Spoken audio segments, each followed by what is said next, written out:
Hello दोस्तों, कैसे हो आप सभी। आशा करती हूँ आप सभी स्वस्थ होंगे। मैं आप सभी का अपने चैनल हिंदी क्लासेस में बहुत बहुत स्वागत करती हूँ। तो आप सभी को पता है भाई, हम आदिकाल के क्वेश्चन आंसर कर रहे हैं। ठीक है, मैंने चैप्टर वाइज सीरीज चला रखी है। ठीक है, चैप्टर 2 मैंने आपको करवा दिया था। ठीक है, इतिहास, ग्रंथ, नामकरण और काल विभाजन वाले क्वेश्चन मैंने आपको करवा दिए थे। ठीक है, हम आदिकाल के क्वेश्चन आंसर स्टार्ट कर रहे हैं चैप्टर 2 के। 4 क्लासें मैंने आपको प्रोवाइड करवा दी है। आज अपनी 5वीं क्लास है। ठीक है, 4 क्लास के अंदर मैंने आपको 100 क्वेश्चन करवा दिए हैं। आज आप अपना 5वीं क्लास है और 101वां क्वेश्चन स्टार्ट होता है। तो आज की क्लास का पहला क्वेश्चन रहेगा, संदेश राशक किस प्रकार का काव्य है भाई। जो संदेश राशक है रचना यानी काव्य है वो किस प्रकार का है। प्रबंध काव्य है, बी खंड काव्य है, सी महाकाव्य है या डी मुक्तक काव्य है। तो संदेश राशक भाई खंड काव्य है भाई। बी ऑप्शन अपना ठीक रहेगा। आगे देखते हैं।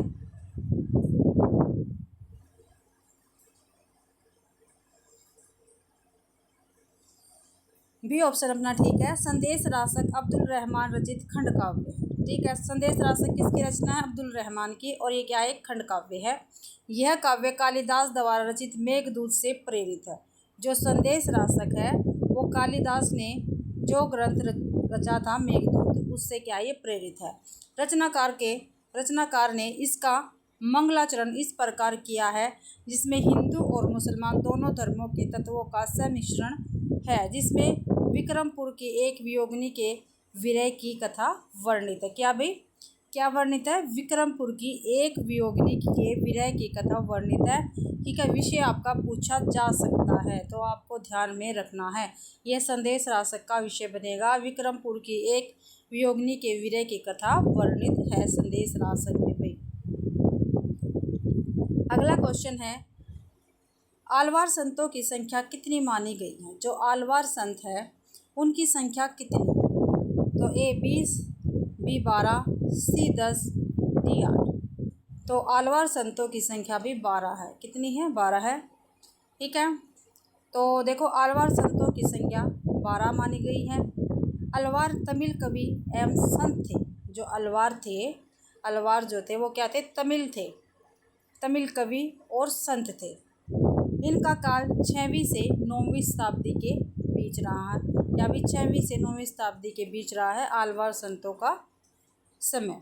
इनके पद्यों का संग्रह दिव्य प्रबंध कहलाता है। जो आलवार संत है उनका जो पद्यों का संग्रह है वो दिव्य प्रबंध कहलाता है। क्या भाई, दिव्य प्रबंध कहलाता है। ये आपको ध्यान रखना, पूछा जा सकता है। अगला क्वेश्चन है, केमास वध किस ग्रंथ की प्रमुख घटना है। जो केमास वध है वो किस ग्रंथ की प्रमुख घटना है। मैंने पीछे वाले क्वेश्चनों में भी काफ़ी बार बताया है। ए बीसलदेव रासो, बी परमार रासो, सी पृथ्वीराज रासो या डी कुमार रासो। तो सी पृथ्वीराज रासो। ठीक है, क्या केमास वध की प्रमुख घटना है, केमास वध है भाई पृथ्वीराज रासो में। केमास वध कैमास वध पृथ्वीराज रासो ग्रंथ की प्रमुख घटना है। पृथ्वीराज रासो ग्रंथ के रचनाकार चंद्रबरदाई है। कौन है भाई, चंद्रबरदाई है। ठीक है, ग्रंथ और रचनाकार बीसलदेव रासो किसका ग्रंथ है भाई, नरपति नाल का है। कुमार रासो दलपति विजय का है। परमार रासो जगनीक का रहेगा। अगला क्वेश्चन है, अपभ्रंश भाषा में लिखित रामचरित्र कौन सा है। जो अपभ्रंश भाषा में लिखा गया राम का चरित्र कौन सा है वो आपको बताना है। तो ए रामायण, बी रामचंद्रिका, सी प्रेमचर्यु या डी महापुराण। तो सी ऑप्शन अपना ठीक रहेगा, प्रेमचर्यु। अपभ्रंश भाषा में लिखित रामचरित्र प्रेमचर्यु है। प्रेमचर्यु ग्रंथ की रचना स्वयंभू ने की थी। इनका अन्य ग्रंथ ऋठनेमिचर्यु तथा स्वयंभू छंद है। स्वयंभू को अपभ्रंश का वाल्मीकि तथा व्यास भी कहा जाता है। क्या कहा जाता है भाई, स्वयंभू को अपभ्रंश का वाल्मीकि और व्यास भी कहा जाता है। स्वयंभू के प्रेमचर्यु को उनके पुत्र त्रिभुवन ने पूरा किया था। ठीक है, क्या था, स्वयंभू के पुत्र का नाम त्रिभुवन। ठीक है, और प्रेमचर्यु को उन्होंने ही पूरा किया था। जबकि रामायण के रचयिता महर्षि वाल्मीकि है एवं रामचंद्रिका के रचयिता केशवदास है तथा महापुराण के रचयिता पुष्पदंत है भाई। अगला क्वेश्चन है, पृथ्वीराज रासो की भाषा क्या है, जो पृथ्वीराज रासो है उसकी भाषा क्या है, ये हमें बताना है। तो ए डिंगल, बी पिंगल, सी अपभ्रंश या डी अवधि। तो भाई पृथ्वीराज रासो की भाषा क्या है, डिंगल है भाई, क्या है, डिंगल है। ए ऑप्शन अपना ठीक रहेगा। पृथ्वीराज रासो की भाषा डिंगल है। अपभ्रंश एवं राजस्थानी के मिश्रित रूप को डिंगल कहते हैं। क्या भाई, जिसमें अपभ्रंश प्लस में राजस्थानी, ठीक है, इनका मिश्रित रूप होता है उसको डिंगल कहते हैं। जबकि अपभ्रंश एवं ब्रज भाषा की मिश्रित रूप को पिंगल कहा जाता है। काफ़ी बार पेपर में पूछा जाता है, ठीक है। अपभ्रंश प्लस में राजस्थानी तो डिंगल हो गया, अपभ्रंश प्लस में ब्रज भाषा ये क्या हो गया, पिंगल भाषा होगी। ध्यान रखना, पूछा जाता है। निम्नलिखित में से कौन सी रचना अपभ्रंश के प्रभाव से मुक्त हिंदी की रचना मानी जाती है। भाई अपभ्रंश के प्रभाव से मुक्त है और हिंदी की रचना मानी जाती है। तो ए राउलबेल, बी हम्मी रासो, सी बीसलदेव रासो या डी भरतेश्वर बाहुबली रास। तो बी ऑप्शन अपना ठीक है, बीसलदेव रासो। बीसलदेव रासो अपभ्रंश के प्रभाव से मुक्त हिंदी की रचना मानी जाती है। बीसलदेव रासो नरपति नाल द्वारा सन 1155 ईस्वी में रचित एक श्रृंगारिक रचना। कैसी रचना, श्रृंगारिक रचना है। हिंदी में 12 मासा का सर्वप्रथम वर्ण बीसलदेव रासो में मिलता है भाई। अगला क्वेश्चन है, पंडित शैल सत्य बखाना देही बुध बसंत न जानिया, यह किसकी काव्य पंक्तियां हैं। तो देखते हैं किसकी काव्य पंक्तियां हैं भाई ये।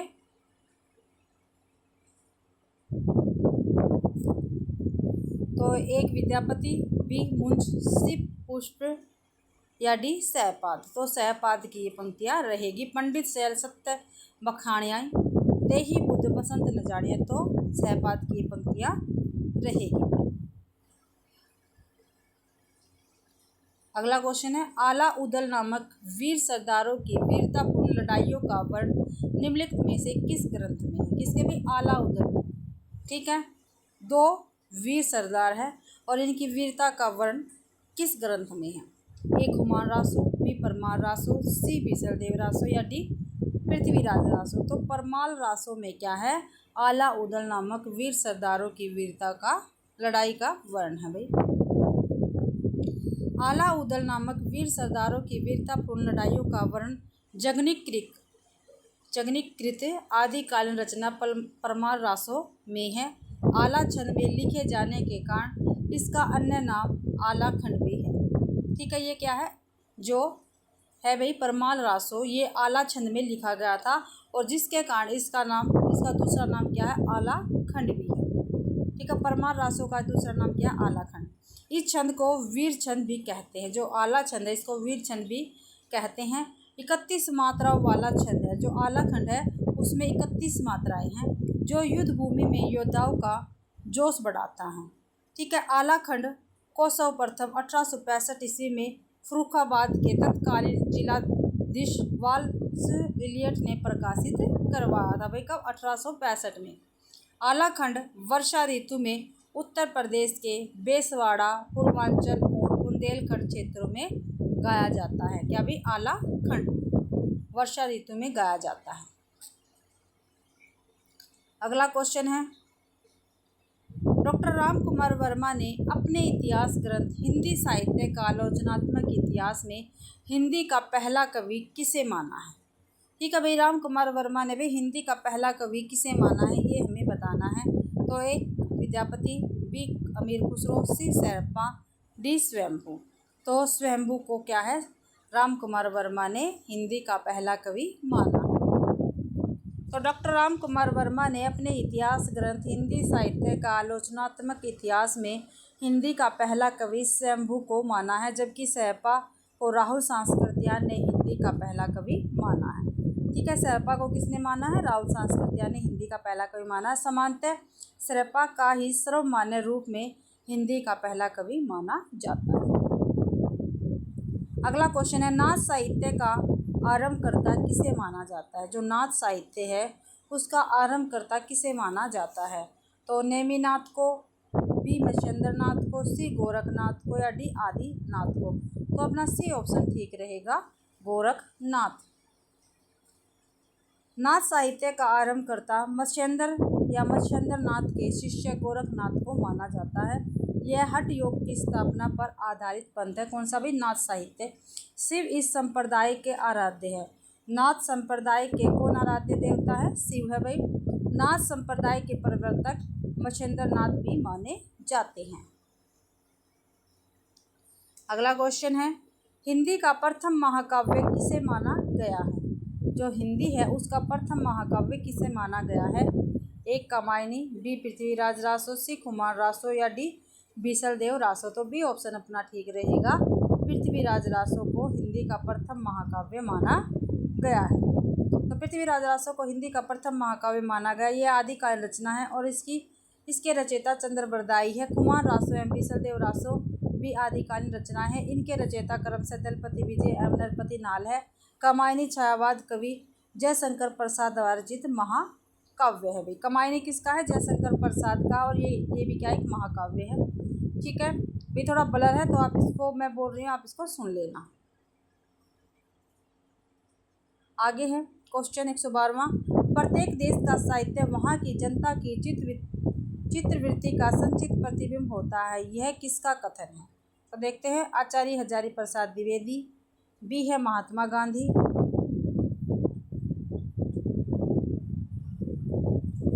सी है आचार्य महावीर प्रसाद द्विवेदी, डी है आचार्य रामचंद्र शुक्ल। तो आचार्य रामचंद्र शुक्ल जी का ही कथन रहेगा। यहाँ पे देखते हैं भाई, प्रत्येक देश का साहित्य वहाँ की जनता की चित्तवृत्ति का संचित प्रतिबिंब होता है, यह कथन आचार्य रामचंद्र शुक्ल का है। महावीर प्रसाद द्विवेदी का साहित्यिक एवं कविता के संबंध में अलग अलग कथन इस प्रकार है। साहित्य समाज का दर्पण है। क्या भाई? जो साहित्य है वो क्या है? समाज का दर्पण है।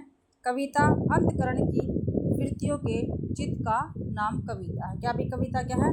अंतकरण की चित्त वृत्तियों के चित्र का नाम कविता है भाई। आगे है, गोरी सोवे सेज पर मुख पर डारी केस पंक्ति किसके द्वारा रचित है? ठीक है, 113वां क्वेश्चन है, गोरी सोवे सेज पर मुख पर डारे केस पंक्ति भी किसकी है? ए घनानंद की, बी विद्यापति की, सी बिहारी की या डी अमीर खुसरो की। तो अमीर खुसरो की पंक्तियाँ रहेंगी भाई। देखते हैं, गोरी सोवे सेज पर मुख पर डारे केस, यह पंक्ति अमीर खुसरो ने अपने गुरु निजामुद्दीन औलिया की मृत्यु पर लिखी थी। ठीक है, तो कब लिखी थी अमीर खुसरो ने भाई? जब इनके गुरु निजामुद्दीन औलिया की मृत्यु हो गई थी, तब उस समय क्या है, अमीर खुसरो ने पंक्तियाँ लिखी थी। डॉक्टर राम कुमार वर्मा ने अमीर खुसरो को अवधी भाषा का प्रथम कवि माना है। ठीक है, राम कुमार वर्मा ने क्या है भाई? अवधी भाषा का प्रथम कवि माना है। अगला क्वेश्चन 114वां, आदिकाल के किस कवि ने खड़ी बोली में रचना की है? ठीक है, क्या भाई? जो आदिकाल के कौन से ऐसा कवि है जिन्होंने खड़ी बोली में रचना की है?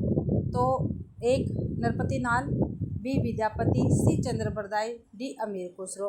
तो अमीर खुसरो ने भाई खड़ी बोली में रचना की है। देखते हैं, अमीर खुसरो आदिकाल के एकमात्र कवि है जिन्होंने खड़ी बोली में रचना की है। अमीर खुसरो का वास्तविक नाम अब्दुल हसन था। पूछा जाता है भाई इनका वास्तविक नाम क्या था? अब्दुल हसन था। ये निजामुद्दीन औलिया के शिष्य थे। अमीर खुसरो खड़ी बोली के आदि कवि कहे जाते हैं। इनकी रचनाएं खालिक बारी, पहलिया, मुकरिया, दो सुखने, गजल आदि है भाई। 115वां क्वेश्चन है, विद्यापति किसके दरबारी कवि थे? जो विद्यापति है वो किसके दरबारी कवि थे? तो ए श्री सिंह के, बी कीर्ति सिंह के, सी जय सिंह के, डी माधो सिंह के। तो कीर्ति सिंह के ये दरबारी कवि थे विद्यापति। देखते हैं आगे, विद्यापति तिरहुत के राजा शिव सिंह और कीर्ति सिंह के दरबारी कवि थे। ये प्रमुख आदिकालीन कवि है। इनके गुरु का नाम पंडित हरि मिश्र था। क्या था इनके गुरु का नाम? पंडित हरि मिश्र था। ये बिहार के दरभंगा जिले के विपसी नामक गांव के निवासी है। तो देखो भाई, ये पूछा जा सकता है विद्यापति के गुरु का क्या नाम था? पंडित हरि मिश्र था। और ये कहाँ के थे? बिहार के दरभंगा जिले के विपसी नामक गांव के निवासी थे। इनकी प्रमुख रचनाएं इस प्रकार है, कीर्तिलता, कीर्ति पताका, सेव सर्वसंसार, गंगा वाक्यावली, भू परिक्रमा, पुरुष परीक्षा, पदावली मैथिली भाषा में रचित है। जो पदावली है भाई वो मैथिली भाषा में रचित है। अतः यह विद्यापति की प्रसिद्धि का कारण है। क्या भाई? पदावली की जो रचना है। बच्चन सिंह ने विद्यापति को जातीय कवि कहा है। तो बच्चन सिंह ने क्या कहा? विद्यापति को जातीय कवि कहा है। 116वां क्वेश्चन है, कौन सिद्धों तथा नाथों की सूची में उभयनिष्ठ है? क्या भाई कौन सिद्धों तथा नाथों की सूची में उभयनिष्ठ है? तो देखते हैं, ए सहपाद, बी चरपीनाथ, सी मच्छेंद्रनाथ, डी कन्हैयापाद। तो ए ऑप्शन अपना ठीक रहेगा, सहपाद है भाई। सहपाद सिद्धों तथा नाथों की सूची में उभयनिष्ठ है। सहपा को हिंदी का प्रथम कवि माना जाता है। इन्हें सरोज, वज्र, राहुल, भद्र आदि नामों से भी जाना जाता है। सिद्धों में सबसे पुराने सहपाद है। इनके लिखे 32 ग्रंथ बताए जाते हैं। इनमें दोहा कोश प्रसिद्ध है। क्या भाई, जो दोहा कोश है वो सबसे प्रसिद्ध है सहपाद की रचना। अगला क्वेश्चन है 117वां, आलाखंड नाम से प्रसिद्ध रचना कौन सी? अभी ऊपर भी क्वेश्चन आया था ये, आलाखंड नाम से प्रसिद्ध रचना कौन सी है? ए खुमान रासो, बी बीसलदेव रासो, सी परमार रासो या डी हम्बीर रासो। तो सी परमार रासो क्या है, आलाखंड नाम से प्रसिद्ध रचना है। देखते हैं यहाँ पे, आलाखंड नाम से प्रसिद्ध रचना परमार रासो है। परमार रासो के लेखक जगनीक है। परमार रासो आला उदल नामक 2 सरदार वीरों की वीरता का वर्ण है। आलाखंड को सर्वप्रथम सन 1865 ईस्वी में फर्रुखाबाद के तत्कालीन जिलाधीश चार्ल्स इलियट ने प्रकाशित करवाया था। भाई कब? 1865 ईस्वी। अगला क्वेश्चन 18वां, 118वां है, चंद्रबरदाई किस राजा के दरबारी कवि थे? जो चंद्रबरदाई है वो किस राजा के दरबारी कवि थे? तो ए ऑप्शन है पृथ्वीराज चौहान के, बी ऑप्शन है राजा जयसिंह के, सी ऑप्शन है खुमान राजा के या बी बीसलदेव के। भाई तो ए ऑप्शन अपने ठीक रहेगा, पृथ्वीराज चौहान के चंद्रबरदाई दरबारी कवि थे। ठीक है, चंद्रबरदाई पृथ्वीराज चौहान के दरबारी कवि थे। रीतिकालीन कवि बिहारी लाल जयपुर के राजा जयसिंह के दरबार में थे और चंद्रबरदाई ने पृथ्वीराज रासो की रचना की है। भाई अगला क्वेश्चन है 119वां, आध्यात्मिक रंग के चश्मे आजकल बहुत सस्ते हो गए हैं। उन्हें चढ़ाकर जैसे कुछ लोगों ने गीत गोविंद के पदों को आध्यात्मिक संकेत बताया है, वैसे ही विद्यापति के इन पदों को भी शुक्ल जी ने उक्त कथन का आशय है। भाई शुक्ल जी का जो कथन है उसका क्या आशय है ये हमें बताना है। तो देखते हैं, विद्यापति के पदों को आध्यात्मिक चश्मे से देखना चाहिए कि नहीं? भाई विद्यापति के पदों और गीत गोविंद में भाव सामान्य नहीं है, गलत है। विद्यापति के पद अधिकतम श्रृंगारिक के ही है, ये ठीक है। भाई विद्यापति के पदों की रचना भक्ति की दृष्टि से की गई, ये भी क्या है? गलत है। तो अपना सी ऑप्शन बिल्कुल ठीक रहेगा। आध्यात्मिक रंग के चश्मे आजकल बहुत सस्ते हो गए। उन्हें चढ़ाकर जैसे कुछ लोगों ने गीत गोविंद के पदों को आध्यात्मिक संकेत बताया है, वैसे ही विद्यापति के इन पदों को भी शुक्ल जी के इस कथन का आशय है कि विद्यापति के पद अधिकतर श्रृंगार के है। भाई 120, पहले जैसे गाथा या गाहा कहने से प्राकृत का बोध होता था, वैसे ही पीछे पीछे कहने से अपभ्रंश या लोक प्रचलित काव्य भाषा का बोध होने लगा है। आचार्य शुक्ल के इस कथन के ऋग शतान में क्या होगा? ठीक है, ये डैश डैश दे रखा है, इसमें क्या आएगा? चौपाई, रासो या रासक, दोहा या दुआ या छप्पे। तो दोहा या दुआ। देखो, पहले जैसे गाथा या गाह कहने से प्राकृत का बोध होता था, वैसे ही दोहा या दुआ कहने से अपभ्रंश या लोक प्रचलित काव्य भाषा का बोध होने लगा। ये रामचंद्र शुक्ल जी का कथन रहेगा। भाई ठीक है, ये तो हो गया। चलो आगे देखते हैं 121वां क्वेश्चन। पृथ्वीराज विजय नामक ग्रंथ के आधार पर पृथ्वीराज रासो को अप्रमाणिक रचना मानने वाले विद्वान कौन है? ठीक है, तो जिन्होंने भी, देखो पृथ्वीराज विजय है, इनके आधार पर पृथ्वीराज रासो को अप्रमाणिक किसने माना है ये हमें बताना। तो A option doctor Buhler, B option Kaviraj श्यालम दास, सी मुंशी देवी प्रसाद या डी गौरी शंकर हीराचंद्र। तो भाई अपना ए ऑप्शन बिल्कुल ठीक रहेगा, डॉक्टर वुलर ने क्या है? अप्रमाणिक रचना कहा है पृथ्वीराज रासो को। आगे देखते हैं, ये ऑप्शन ठीक रहेगा, पृथ्वीराज विजय नामक ग्रंथ के आधार पर पृथ्वीराज रासो को अप्रमाणिक रचना मानने वाले विद्वान डॉक्टर वुलर है। पृथ्वीराज विजय के रचनाकार जानक कवि है, शेष सभी पृथ्वीराज रासो को अप्रमाणिक मानते हैं।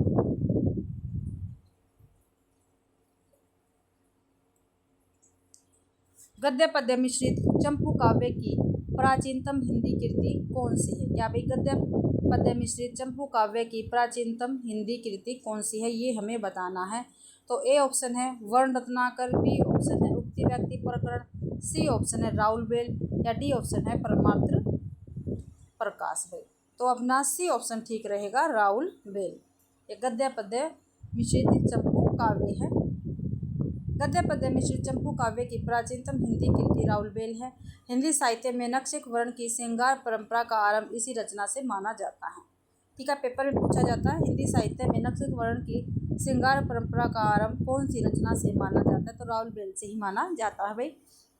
इस रचना में हिंदी के 7 बोलियों के शब्द मिलते हैं। ठीक है, कौन सी में? राउल बेल में क्या है? हिंदी के 7 बोलियों के शब्द मिलते हैं जिनमें राजस्थानी प्रधान है। राउल बेल एक शिलांकित कृति है। इसके रचयिता रोड़ा कवि है। वर्ण रत्नाकर मैथिली हिंदी में रचित ज्योतिश्वर ठाकुर की प्रथम गद्य रचना है। ठीक है, वर्ण रत्नाकर क्या है? मैथिली हिंदी में रचित है भाई, और ज्योतिश्वर ठाकुर की गद्य रचना है। इसका ढांचा विश्वकोशात्मक उक्ति व्यक्ति प्रकरण एक व्याकरण ग्रंथ है। इसकी रचना महाराज गोविंद चंद्र के सभा पंडित दामोदर शर्मा ने की है। उक्ति व्यक्ति प्रकरण किसका है? दामोदर शर्मा का, और ये क्या एक व्याकरण ग्रंथ है। 12वीं शताब्दी के आसपास परमात्म प्रकाश नामक पुस्तक की रचना जोइंदू ने की थी। परमात्म प्रकाश किसका? जोइंदू का है। आगे है निम्नलिखित ग्रंथों को उनके रचनाकारों के साथ सुमेलित करना है। ठीक है, बीसल देव रासो, खालिक बारी, भरतेश्वर बाहुबली रास, दोहा कोश, सहपाद है, नरपति नाल है, साली बदर सूरी है, अमीर खुसरो है और विद्यापति है भाई। तो भाई इसके ऑप्शन भी हम साथ में रख लेते हैं, चारों के चारों यहाँ पे हैं। आगे देखते हैं, पहले है सबसे पहले बीसल देव रासो। तो बीसल देव रासो किसके? नरपति नाल की है। तो ए का 2 आएगा भाई, तो ए का 2 बस ए के ऑप्शन में ओनली बी में, इसलिए ये सभी कट हो जाएंगे। बी ऑप्शन अपना ठीक है। इन क्वेश्चनों में भाई जो सबसे पहले आपको आता है वही किया करो। खालिक बारी किसकी है? ये है अमीर खुसरो की। किसकी है? अमीर खुसरो की है। तो 2 का 4, तो यहाँ भी 2 का 4 है। भरतेश्वर बाहुबली रास ये साली बद्र सूरी की है। ठीक है, 3 का 3 हो गया। दोहा कोश ये सहपाद की है, तो 4 का 1 हो गया। तो अपना बी ऑप्शन बिल्कुल ठीक रहेगा। यहाँ पे देखते हैं, बीसल देव रासो किसकी है? नरपति नाल की। खालिक बारी अमीर खुसरो की है। भरतेश्वर बाहुबली रास साली बद्र सूरी की है। दोहा कोश सहपाद की है। कीर्तिलता विद्यापति की रचना रहेगी भाई। आगे है स्थापना और तर्क है। ठीक है, स्थापना और तर्क वाले क्वेश्चन आगे है भाई, इसमें भी दे रखे हैं स्थापना और तर्क वाले क्वेश्चन, तो हम यहाँ पे करते हैं। स्थापना है जनता की चित्तवृत्ति के परिवर्तन के साथ साहित्य के स्वरूप में परिवर्तन नहीं होता। ये क्या है? गलत है। क्यों नहीं होता? ठीक है, क्योंकि प्रत्येक देश का साहित्य वहाँ की जनता की चित्तवृत्तियों का संचित प्रतिबिंब होता है। बिल्कुल ठीक है, ए गलत है और आर सही है।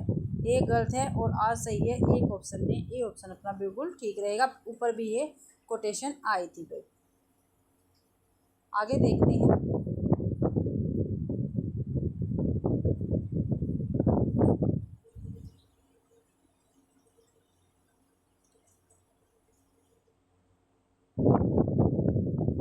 गोरखनाथ की साधना पद्धति का नाम है। जो गोरखनाथ है उनकी साधना पद्धति का क्या नाम है? ठीक है, और आज की क्लास का अपना लास्ट क्वेश्चन रहेगा, क्योंकि मैं हर एक क्लास में आपको 25 क्वेश्चन करवाने लग रही हूँ भाई। ठीक है, और आज से ही भाई हम दोबारा से 2000 जितने भी हमारे PYQ है 2024 या 25 तक उतने हम सारे करेंगे हिंदी साहित्य के। तो आज अपनी ये क्लास भी ज़रूर से ज़रूर आएगी। ठीक है, तो ब्रजयानी साधना, हठ योग साधना, काल भैरव साधना, सम्यक साधना, तो बी ऑप्शन ठीक रहेगा, हठ योग साधना। गोरखनाथ की साधना पद्धति का नाम हठ योग साधना है। हठ योगियों के सिद्ध सिद्धांत पद्धति ग्रंथ के अनुसार, क्या भाई हठ योगियों का कौन सा ग्रंथ है? सिद्ध सिद्धांत पद्धति ग्रंथ है। उसके अनुसार है का अर्थ है सूर्य, ठय का अर्थ है चंद्र। है का क्या अर्थ है? सूर्य। ठीक है, और ठय का क्या अर्थ है? चंद्र। इन दोनों के योग को ही हठ योग कहते हैं। यानी सूर्य और चंद्र के योग को क्या कहेंगे? हठ योग कहते हैं। गोरखनाथ का नाथ पंथ का आरंभकर्ता माना जाता है। गोरखनाथ को ही क्या है? नाथ पंथ का आरंभकर्ता माना जाता है। ठीक है भाई, तो इसी के साथ आज के अपने 25 क्वेश्चन कंप्लीट होते हैं। ठीक है, आशा करती हूँ आप सभी को ये क्लास पसंद आई होगी। अगर आप सभी को ये क्लास पसंद आती है तो प्लीज़ मेरी वीडियो को ज़्यादा से ज़्यादा शेयर करें, लाइक करें और कमेंट करना बिल्कुल भी आप ना भूलें भाई। और मेरा चैनल नया है तो प्लीज़ मेरे चैनल को भी सब्सक्राइब ज़रूर करें। आप सभी का मेरी क्लास देखने के लिए बहुत बहुत धन्यवाद।